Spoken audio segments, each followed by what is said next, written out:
how do you invest your time so that it actually moves the needle when most of daters spend their time wasting their time on things that don't matter, like ruminating and trying to read someone's mind. And heartbreak, I wouldn't say is a waste of time, but is how you come out of heartbreak. That's when you see how productive you are in using that time.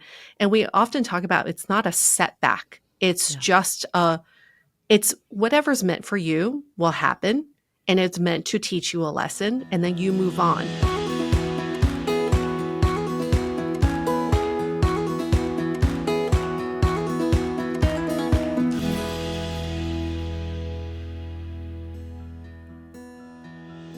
If you guys are like me and wanting to be more mindful about what's in your products, how many toxins are in your products, and making sure that you're putting good things on your skin and into your body, I highly recommend Osea. I did a total revamp on all my products, and this is one I have been using and now is a staple in my bathroom. I particularly love their Ocean Eyes Age Defining Serum. I feel like I don't have bags under my eyes anymore, and I just feel really good putting this on my skin, knowing something good is going on my skin and into my body. So if you want to check out Osea's products, use our code QTCPOD10 to get 10% off your first purchase. Very excited for our next couple of guests, the ladies from the very popular podcast, Dateable. Julie and Yue, welcome to Quiet the Clock. I'm so excited to have you both here. Thanks for having us, Beth. To be here. So much to talk about. I mean, gosh, you guys picked an incredible topic to build a whole podcast around. Always lots to be talking about when it comes to dating. And something very exciting coming up for both of you is the launch of your book. Yes. It'll be out by the time this airs, right? Yes, okay. Definitely. I think we purposely lined it up that way. But before we dive into the book, I'd love to, have the listeners learn a little bit more about each of you and how the two of you connected and started this amazing podcast. Oh, goodness. So it's been over 9 years, actually probably almost 10 years since Julie and I first met through a mutual friend. And at the time we met, we were both trying to figure out dating. And just like what you talk about in your podcast, Beth, both of us were like, there's like a clock that's ticking, yet we're still trying to have fun and trying to make connections. And then online dating had been picking up. So we're like, how are we supposed to navigate this world? And I had come from a very traditional dating coach background. Mm-hmm. So I had doled out all this advice around rules and traditional gender roles. And all of that was becoming quite obsolete in modern dating. So that was my conundrum at the time when I met Julie. Lots to dive into there. But yeah, Julie, let's hear from you.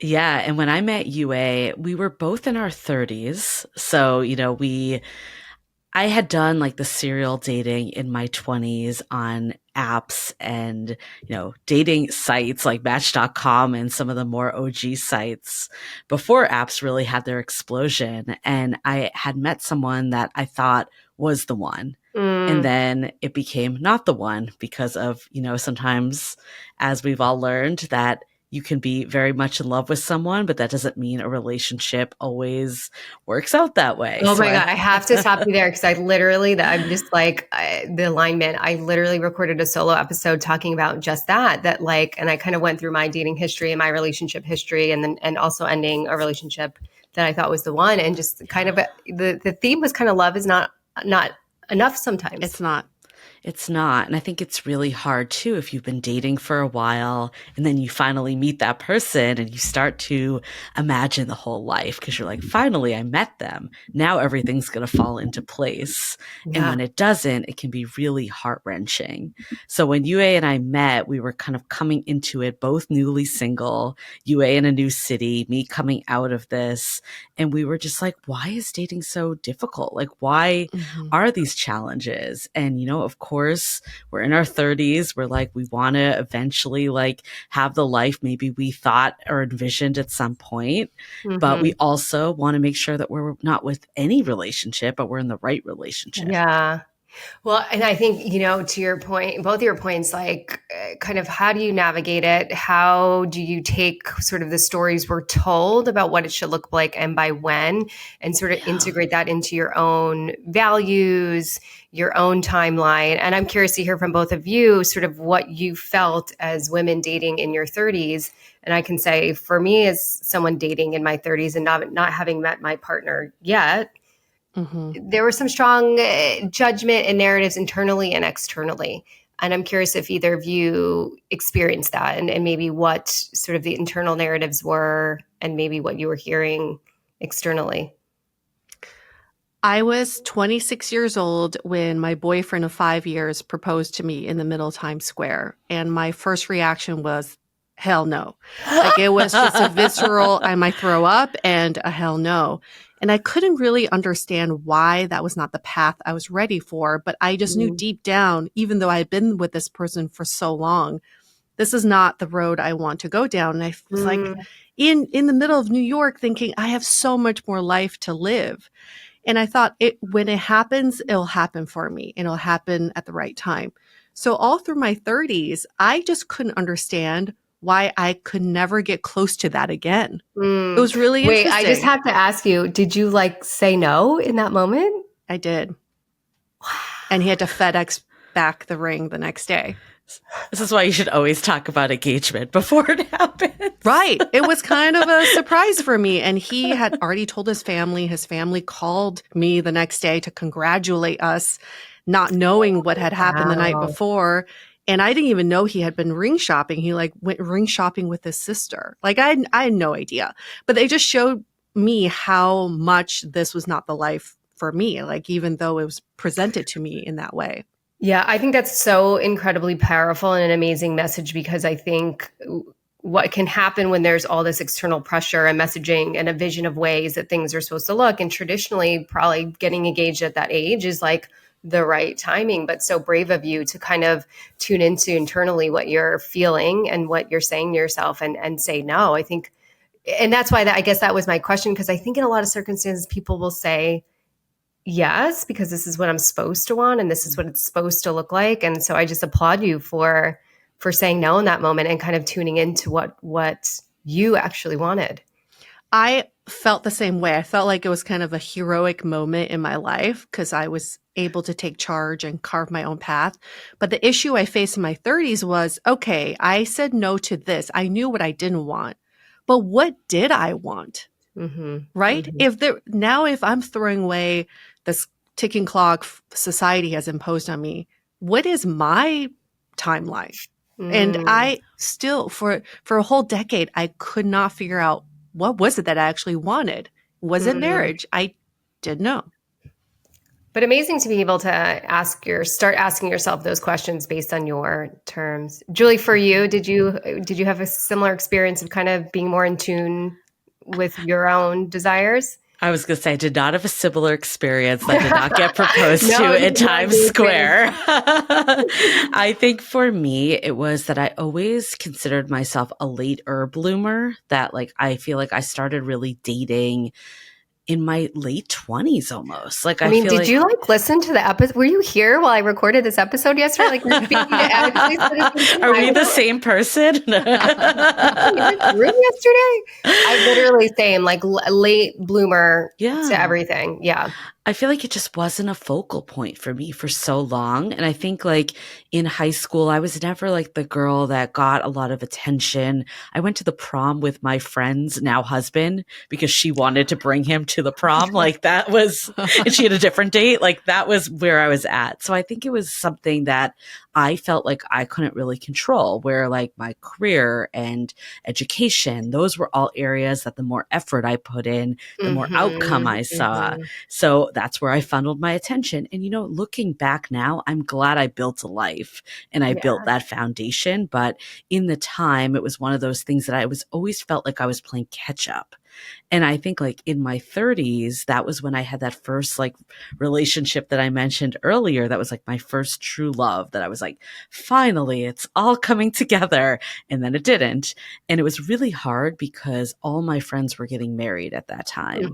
And not only was I like nursing this breakup of missing this person, but it was also this feeling of like I was being left behind, or also like, why wasn't I at the same stage as all of them? So I think it brought up a lot of that. And then I think by 35, I was actually able to let it go. And then I met my current partner at 37. Okay. Yeah. Same for me. I experienced all of that as dating in my 30s and watching all my friends get married and kind of, feeling the same sort of narratives of like playing catch up. I'm behind. Everybody is doing this. I also did that, in my career as well, because a lot of my friends kind of figured it out right after college and kind of were on that trajectory. And for me, it was not a linear path to finding my career. And so I think there is always this room for comparison that we can get really caught in. So do you feel, okay, so Julie, you met your partner at 37. You're also in a relationship? I am. Okay. I am. What helped each of you find yourselves in those relationships? What did you learn throughout your journey of dating and maybe self-discovery and kind of getting more clear internally in what was right for each of you? I mean, I think this podcast was clearly like a huge turning point. And part of why we started it is because we were confused ourselves. And what we've learned over these years is like the way that dating culture works today isn't actually really bringing us closer to the connection that we seek. Ooh. So that is like a huge theme of our book. And like really a big piece of it is like, how do you get out of it and carve your own path and find that right relationship for you? And it's stuff that UA and I did ourselves. It's stuff that we've observed with, the daters that have been in a better place. Like we kind of followed a subset of daters that started to enjoy dating, started to have healthy relationships.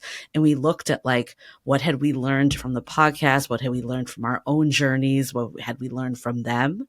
And I think a pivotal moment for me was getting really clear about what I wanted and also what my needs were. I think for so long, I was very passive in my dating, like in my love life. And I was kind of like, I don't know, even with my like ex, I was always like, I don't know, never stating what I fully wanted. Like I was kind of, and that built resentment too, because then like when things didn't work, I was like, I've suppressed myself and I felt real like I lost myself in that breakup.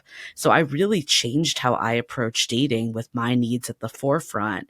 And instead of, looking at rejection as a personal attack and something wrong with me, which I did for many, many years, I started to reframe it as it's not the right person and they are making room for the right person. But by knowing like what you want and what's right for you, it's a lot easier to do that.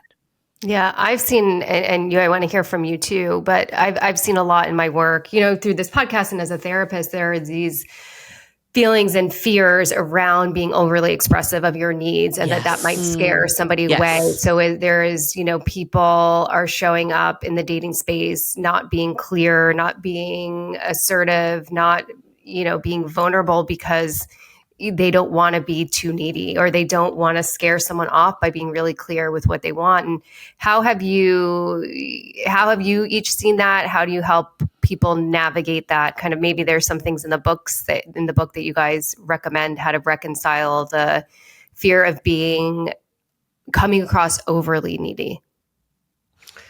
I think it goes back to, and I'll tie it back to what you and Julie were also just talking about too, is, for the longest time on our podcast, we would joke, we both found our partners when we were 37.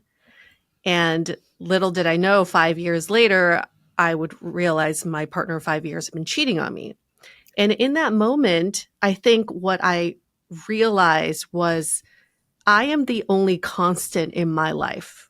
And I can surely want to develop and maintain long-term healthy relationships, but I can't control that. I can't control what happens in the future. I can't control how people change.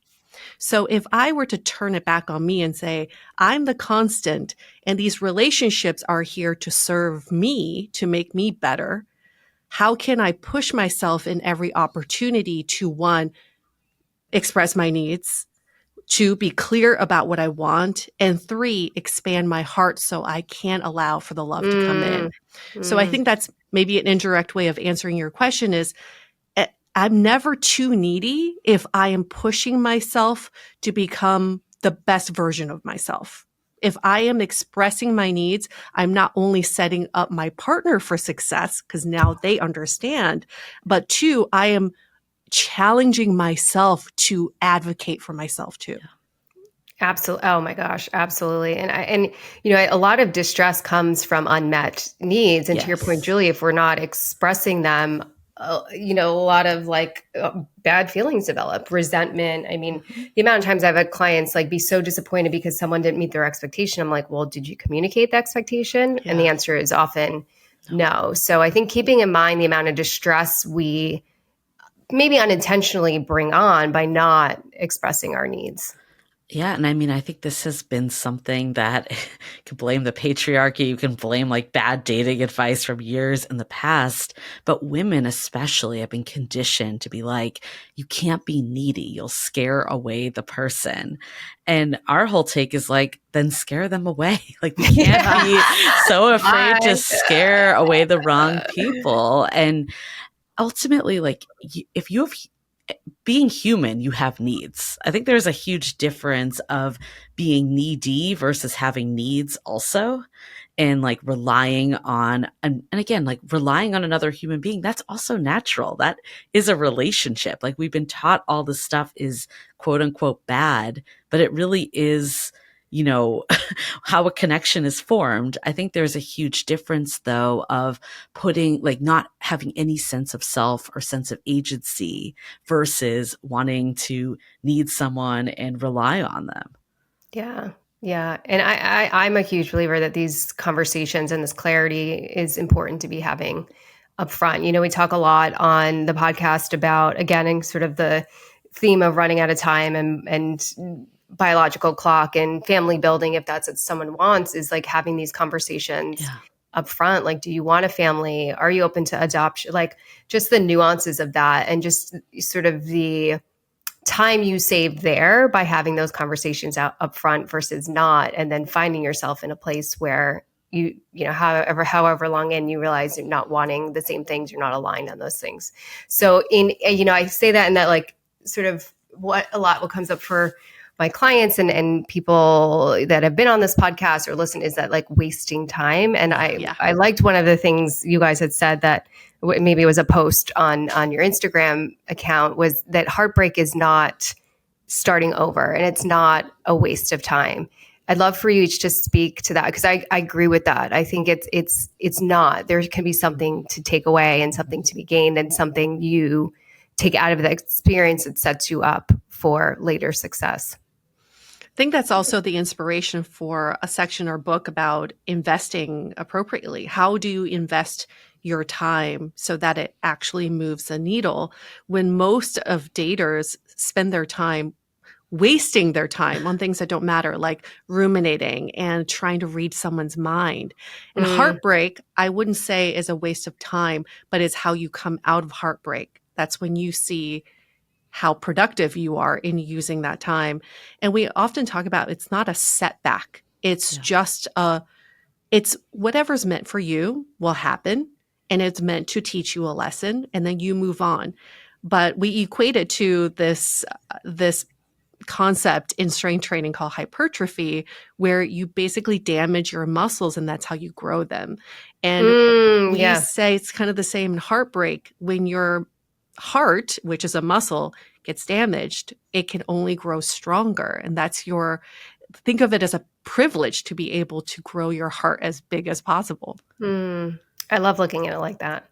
Yeah, I think anytime you're forming connection, it's never a waste of time. It's like what Yue was saying, spending time agonizing over text messages or, going all detective on someone's dating profile and trying to find the hidden meanings. Like that to us is a waste of time. And that's where we see a lot of people expending time. When I look back on like my dating history, I would never be where I was today if it wasn't for all those past experiences. Totally. It took having like that situationship after situationship to be like, I will never be with someone that won't commit to me and like, make that a priority. And I learned from my last relationship that was on again, off again, how important consistency was. So that was something I prioritized this time around. So I think every relationship teaches us more about our needs also. Like it's hard to know. Like, of course, we recommend people reading all the books, listening to all the podcasts, but some of it is just lived experience. Totally like you need to right. Yeah. see what works for you. So when you have that, quote unquote failed relationship, it's easy to look at it that way. But I would encourage people to look at like, what did you gain from this experience that's helping you on that next, ladder of your path? Yeah, and I think to Yue's point, like I think the waste of time or the lack of productivity is what you do after that heartbreak. Do you Yep. stew in it? Do you like blame yourself? There is such an opportunity for growth there, and I'm with both of you. Like I've learned so much from my heartbreaks. One of the biggest things I took away from my last previous long-term relationship before my partnership now was just clarity on sort of values and family dynamics that I wanted in my next relationship, which has totally set us, my current partner, I up for success. So much to be gained and so much to be learned. And I think it's an amazing perspective shift on heartbreak. It's almost like a lot of people will look at it as like, oh, I have to start all over, and that's one thing that will keep women in relationships too, is like, it's kind of good enough and I don't want to start all over. And, I think if we can shift the perspective that it's not starting all over, you have a new starting point now because you've learned so much. It's less overwhelming and scary to move on. Yeah. And that's why we really wrote the book in the first place, is because we started hearing about people's fears and why that was preventing them from dating and putting themselves out there. The fears were so debilitating that people are starting to give up on love. We're calling it the impending love crisis. And we wrote this book because we're like, don't give up on love. It's so worth it. And all the heartbreak out there, it doesn't outweigh all the love you're going to feel, all the connections, all the amazing moments you're going to get to create with someone. And even if it doesn't last forever, a lot of things don't last forever. What a great arsenal of memories to have versus just honing in on the heartbreak. Like, what if you just fear death, which is inevitable for everybody, and you just don't live? Like, you're just not living your life. It's the same thing. It's going to happen anyway. Why not optimize your time and being present in the moment? Yeah.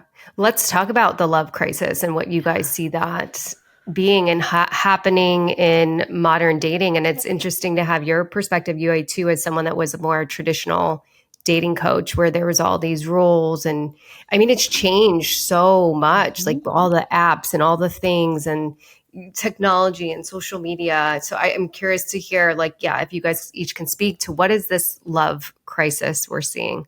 Yeah. I mean, I don't think this is a surprise to anyone that's listening, but it feels like dating has become harder than ever before.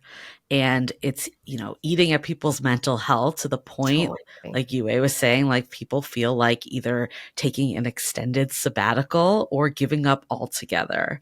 And ultimately, we wouldn't be so focused on love. And we do believe that we are meant to do life with other people.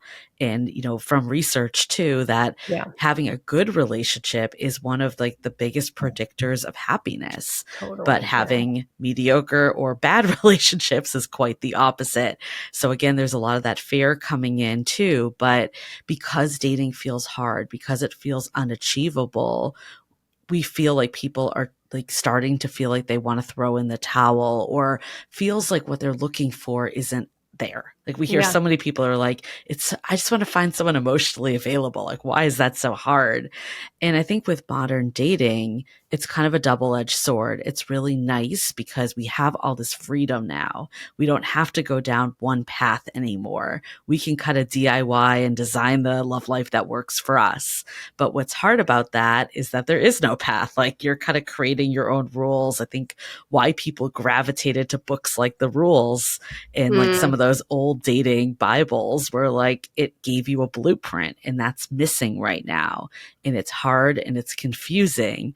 But ultimately, both of us actually believe that if we can get out of the way that we think dating is quote unquote supposed to work, it actually can lead us to the most fulfilling relationships where we are in today's landscape.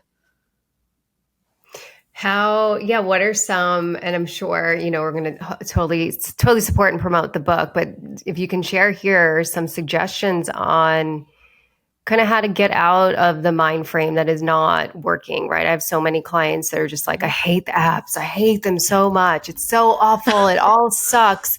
You're seeing these things on TikTok now, like, being boy sober and taking a year off from dating. And, how can, from your experience with this podcast, your own personal experience, how do you suggest people shift to make it more fun? I think that's, it's something I try to encourage my clients with is some of these shifts, but also like, it could still be fun. Like, even if it's not your person, like you can, it's still fun to like meet someone new and be curious about who they are and sort of, their life. Like, I think it can still be a fun experience. So what are maybe some of the biggest challenges you guys see and how to move through those, how to change the perspective and get out of this mentality that dating is so dreadful and awful?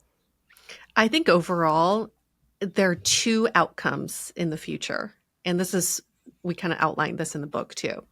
You can either succumb to modern dating culture and you go downward. Or from our research for the book, we found a cohort of people that really rose above modern dating. Their trajectory was up. And the delta between the two groups are getting wider and wider. Just think about that. So if you choose to succumb to modern dating culture, which is kind of the sentiment you were just describing, the apps are so painful and nobody good out there and you are relinquishing the control to modern dating, then it's going to drag you down. And that is the future of that cohort of people.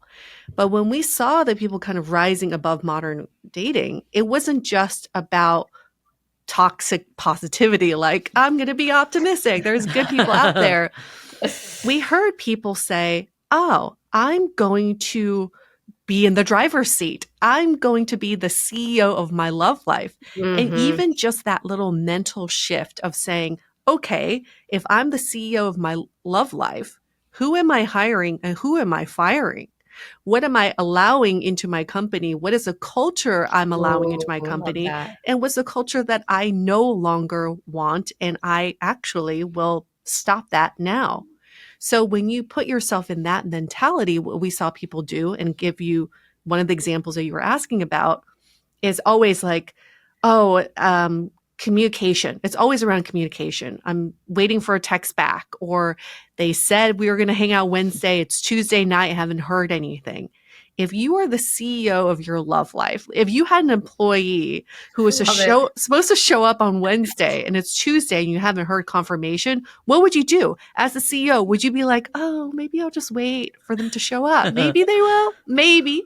But if you're like, oh, I'm the CEO here, I'm going to send them a text. Hey, just confirming, are we still on for Wednesday? It's just a little bit of a mental shift that gets you to the up trajectory. And it's magical when you find that. Yeah, I love that. I love that sort of framework. What's interesting is and Julie, you were referencing this earlier, is a lot of the things that make us successful in other areas of our life, like career, education, like kind of the things that we can control. Like so much of my audience, and probably yours too, are these like very type A, motivated, successful women, where when we have the control, like when we are actually like the CEO, we're badasses, we're assertive, all these things. And then what I've seen is that those and maybe it's because of the fear and the like more vulnerability, those things are not translating to be the CEO of No. love life. So it is like, yeah, I would text my employee and be like, where are you at? Where's this deliverable? Let's go. But the guy that's like, I'd be like, I don't know. I'm not gonna text. Yeah. Oh. But I think it's because of the way that we think dating is supposed to work. It's like this weird siloed world that's unlike anywhere else. Like Right. in friendship, just putting that out there, like you would never be like, oh my God, we're going on our 5th hang this week. And are we going to define the relationship and be BFFs? Like there's so many like arbitrary aspects of dating that feel very unnatural and the connection just doesn't form. And there's also these like rules that are either enforced from the past or even unwritten rules. We hear a lot of people like the objection to what UA was saying, just send the text. They're like, well, then they're going to lose interest. Yeah. Then, my value goes down. Like, where did this stuff come from? And like a big part of what we've learned in our, decade of doing this research for the podcast and then writing this book is like a lot of this dating stuff needs to be flipped around. Like we think that dating is a numbers game, but all that does is burn us out and it doesn't let us show up, presently and like actually authentically with people. So our whole take is maybe less is more. Don't let everyone through. Like you need to be kind of conscious with your time. Like if someone is, not giving you answers to meet up or they're like taking forever to respond back and they're not showing up the way you want them to, like obviously step 1 is to just tell them. But then step 2 is like, if they don't, then they're out. Like there's no need to keep going with this person. Like I always think of this example that we had a friend on our podcast share how like in every other part of life, she was on it. Like if a business meeting needed to get set up, she was making that plan. She was calling it, all the stuff. Friends too.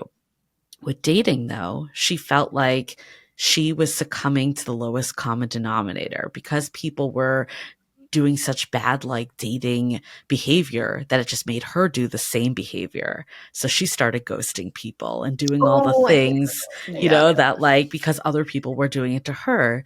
And she was telling us like, well, this guy was giving me 10% effort. So I gave him 9%. And our take was give him 0. Like, why even give anything at that point? Like, when you know what your needs are and what your non-negotiables are, then at that point you can be that CEO and be like, this is not a good use of my time. I'm going to funnel it into someone that it can meet me where I'm at. Yeah. I think what is also, I don't know if you guys would suggest this. I'm thinking this as you're both speaking is like, I don't know if you guys are Seinfeld fans, but I always remember the episode of George where he like does the opposite of what he would do. And I think it could almost be like a tactic for women to intentionally like do the opposite. Yeah. If you're someone that usually wouldn't text, like be the person that texts and just almost experiment with it and see what happens. Like you guys said, these different cohorts, like what would happen if, and then sort of be attentive to outcomes, like completely change the behavior that you would be used to doing. And then just to speak to the burnout a little bit, because I see that so much. And I think what's so hard for a lot of women to reconcile with that. And, I'm dying to get more men on our podcast because I want to see where their timelines come in if they feel the same pressures. But, mostly I've been working with and speaking with women dating in their 30s and later 30s, early 40s, there is this like this push pull between I'm running out of time, I'm losing time, so I have to be out there and dating all the time. I had a client who just for the life of her could not take a break from dating when it was so clear that she was burnt out, she wasn't showing up authentically, it wasn't the best use of her time, but then she's fighting against this clock. Yeah. And it happens, we see it with men as well. There is definitely, with the men we've talked to, there's definitely a ticking clock. But for a lot of them, the conundrum is, I have time, but how do I feel grounded with all the time I have? It's like, how do I use that time? And it's like a lot of them then go to, okay, I do want kids. So then they kind of work backwards from there. It's really interesting because I think ultimately we are all still feel controlled by some construct of time, Totally. whether you're a man or a woman. And to your point earlier about just thinking about like, how do you reconcile like this feeling of this race against the clock, and then also just like, putting your needs at the forefront. We also find that you've talked about this on your podcast too, Beth. It's like a lot of women are seeking permission in some ways. Like I'm waiting for permission to text someone. I'm waiting for permission to actually speak my needs. Yeah. When we can give ourselves that permission. And that's like what we talk about in the book is when you're asking someone, or like you're in your chat group with your girlfriends, like, should I say this? Should I do that? Give yourself the agency and permission to do that. And then it feels really different after you're able to do that, because then you're like, oh shit, I don't need to wait for anybody's permission. I can just permit myself. That. Yeah. I don't know if you each have seen this, but Brene Brown, she has that whole concept of just like write yourself the permission slip, like literally write it, like how you would sign for your kid to go on the field trip or whatever, like literally write yourself the permission slip. And I think that's hard too. Like there's so much external messaging, right? So if you were to turn to your group of girlfriends and say like, should I text them back or what should I write? You might have 3 girlfriends that say, just go for it. And you might have 3 be like, wait 2 more hours. And I think it's really important to like, drown out the external noise and really tune into what you feel is right. Yeah. And I mean, I don't want to diminish this because I think it's a very real pressure, especially with women with a biological clock. And I think, one of the, I guess the beauties of where we are today as women is that we are more than just, wives and homemakers. Like we can do everything. But the downside is that some of that has been pushed off, and then we still have the biological clock. Of course, there's medical advances, and some of that isn't as much as we've been told. But I think it's very real in there. And like I admit, like that keeps me up at night. Like I am someone that has no children. And I think for me, it was like I wasn't sure for so long, especially when, I didn't have that partner. I was like, I could go either way on this. I can't see it. And I actually do feel for people that know in their core that they really want it. And, we've seen people that have taken like our programs that have come out and been like, actually, I'm just going to have kids by myself because I realize like this is what I want. And I think, for me, I'll give my example is like I met my partner at 37. At first, I think I was like, okay, cool. I met them. It is clear that this one is different than the others. Everything's going to move like very quickly. And, we'll have kids in like 2 years and everything will go. And I think as we were on it, we were still very much like, this is the right person, but we wanted to make sure that we also had the time to get to know each other and to really make sure that this relationship had the legs to last. And, we built the communication skills and we built all the challenge, like built how to like navigate through challenging times. And, I'm actually like, of course, the fear is still there. Like I froze my eggs, but who knows what will happen when I go to use them. And that's still a fear. But at the same time, like I have seen friends that maybe haven't built a lot of foundations. And then when you have children, it changes the dynamic. And I think it's important to, again, like everyone has to figure out what's right for them. For me, it was, I want to be with the right person. Totally. And then hopefully that will happen. But if not, we'll find an alternate path. But for someone that's like, I really want kids, then maybe your way of doing things is different. Maybe that becomes the priority. So it is, again, knowing yourself and what's important, but also like if you do want, the partnership and then the family, also having confidence and like trust in your timing that what you're doing is helping you be with the right person. Yeah. I think that's the beauty of just these platforms now and podcasts like yours and just more conversations around, resources and education and just permission to carve out your own path, to create your own timeline, because, I've seen the pressure wreak havoc personally, professionally. It does nothing to help us. It does nothing to make these things come to fruition more quickly, whether that's partnership or family building. And I think just the beauty of cultivating more conversations around different timelines, different stories, different priorities. Like, I love that there's a conversation around women that choose not to have children. I love that there's a conversation around being uncertain about children, the amount of judgment I've seen my clients have on themselves as women to not know that. Like, it's so much pressure. And I just love that there's more conversations. It's changing the narratives, right? We're kind of throwing out the old rules and creating some new rules. The judgment part is very real. I mean, I think a lot of us feel like, oh, well, that person's living a life I would never want. Well, you don't need to live someone else's life. Let them be. And I think we're getting to the point where it's like, there's so many different ways of getting what you want and living the life that you want that we do not need to convince anybody else our way is the right way, because our way is the right way only for us. I met a woman who is with somebody, and she was very clear that she wanted to have a kid with solo parenting, meaning still stay with a partner, but have a kid on her own, have a sperm, someone else's sperm. And so that she has control over how she parents the kid. And I'm like, wow, I never knew that was an option to solo parent, but still be in a relationship. That's the thing. Like, there's so many options, right? We've been told these stories that it's like one picture, one vision, and that's the blueprint that we've followed. And then all of a sudden it's like, well, it's not looking like the blueprint. Something is wrong with me. And that's what I love, that there are so many options. I'm smiling at that option because God, it's hard to parent with someone sometimes to be able to make all the decisions. It's like, I guess it's another conversation, sort of our need for control and whether that helps us or hurts us. But to your point, I had a guest on here. We had an amazing conversation about just letting go of the vision or the perfect ending, because there isn't one. And I think life is so beautiful in its chaos. Life is so beautiful in its unexpectedness. And, I think if you can learn to embrace that, there's something can be something very exciting and cool about it.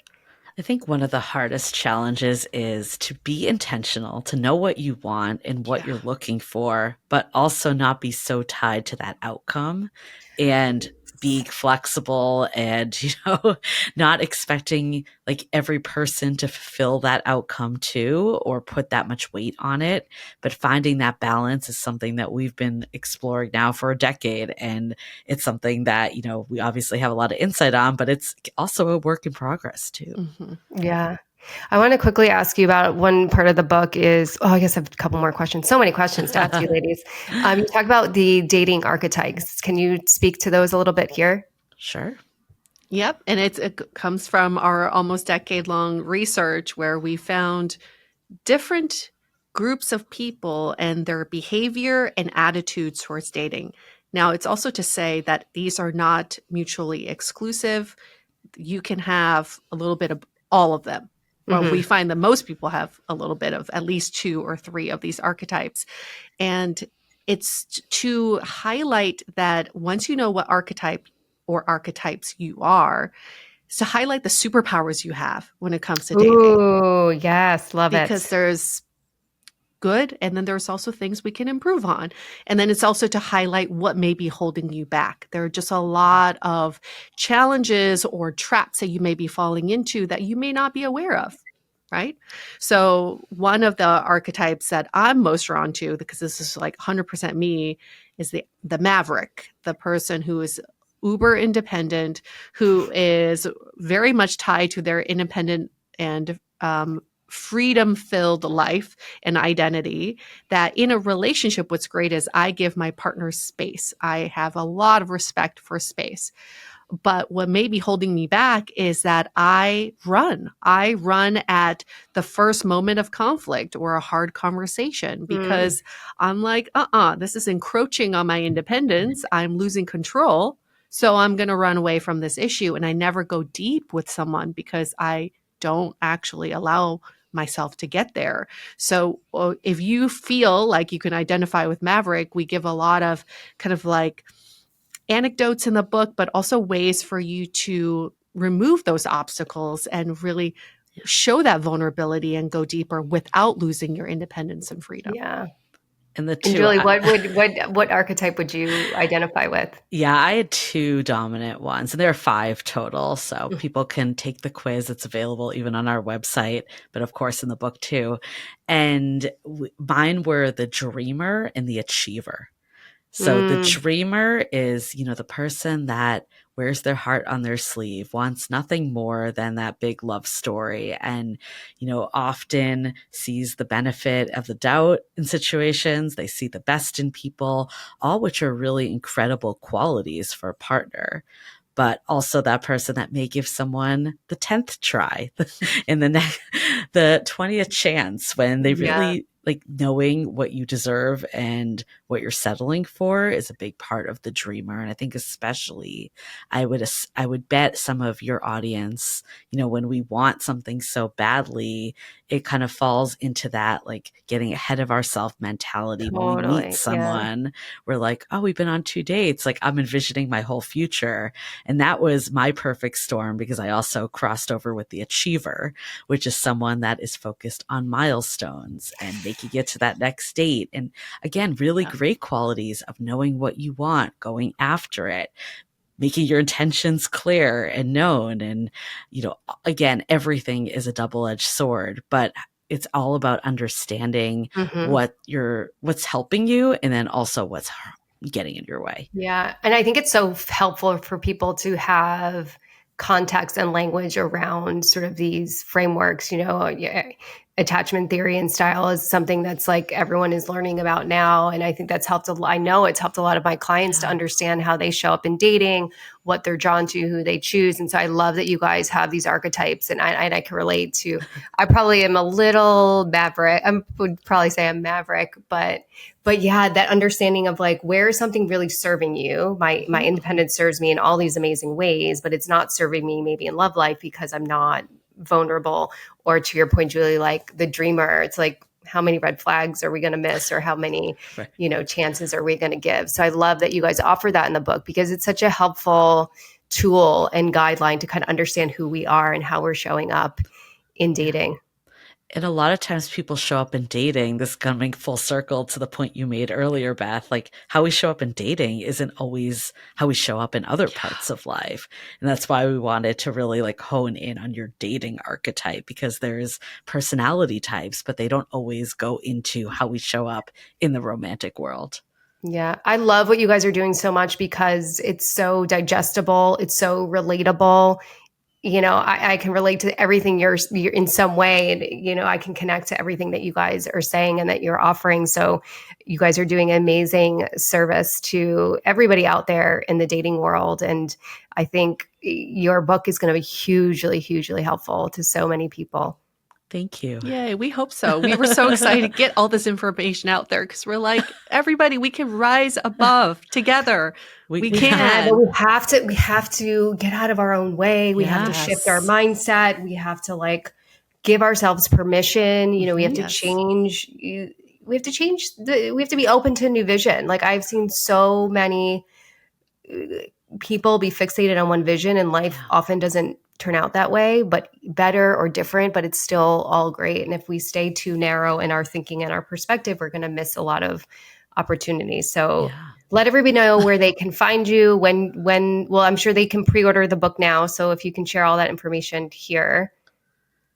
Yeah. So you can find the book on howtobedateable.com, our podcast, dateablepodcast.com, at Dateable Podcast, also wherever you get your podcasts.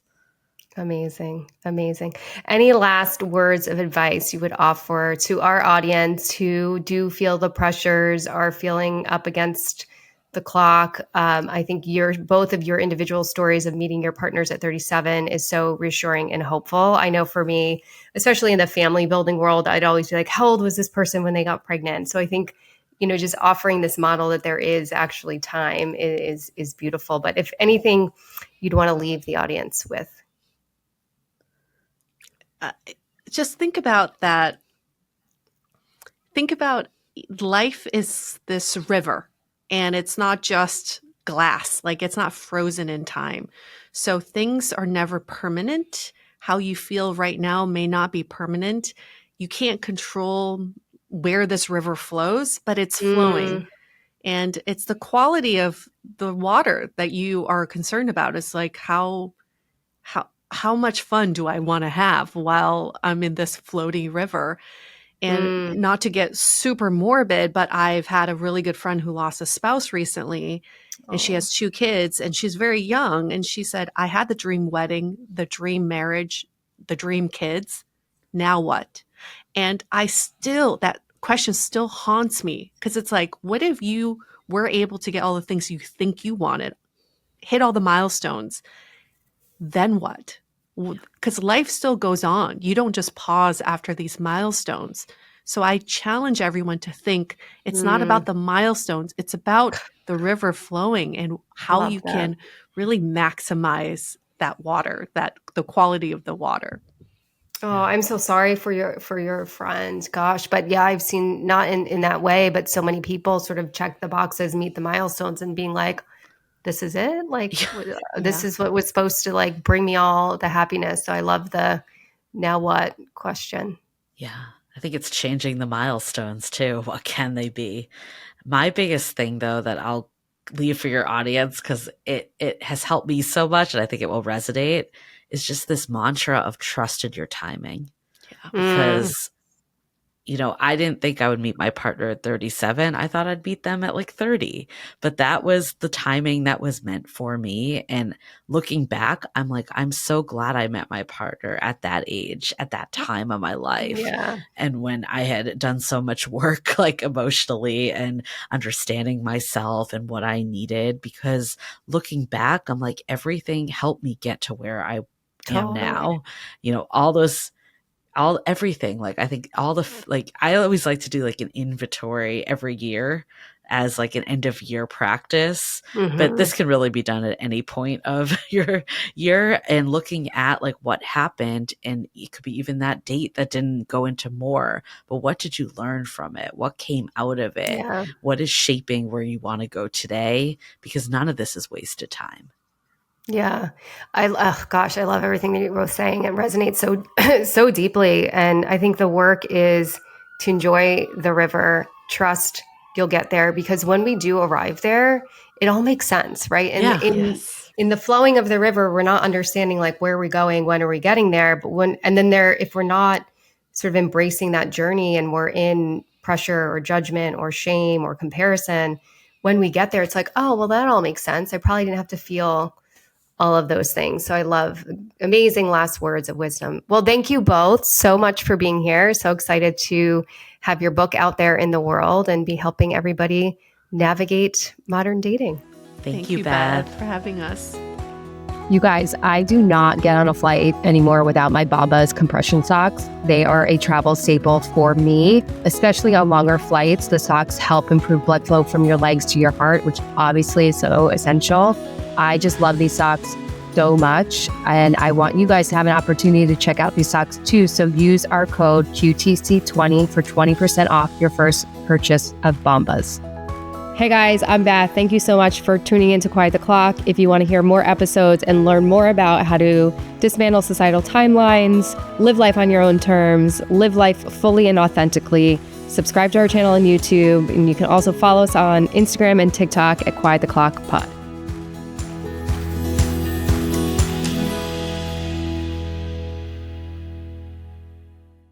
You guys, I'm really excited. We just created all this amazing merch. And so if you're loving the podcast and you want to support our cause and continue to hear amazing episodes, please support us by buying some merch. I am living in these sweatshirts every day.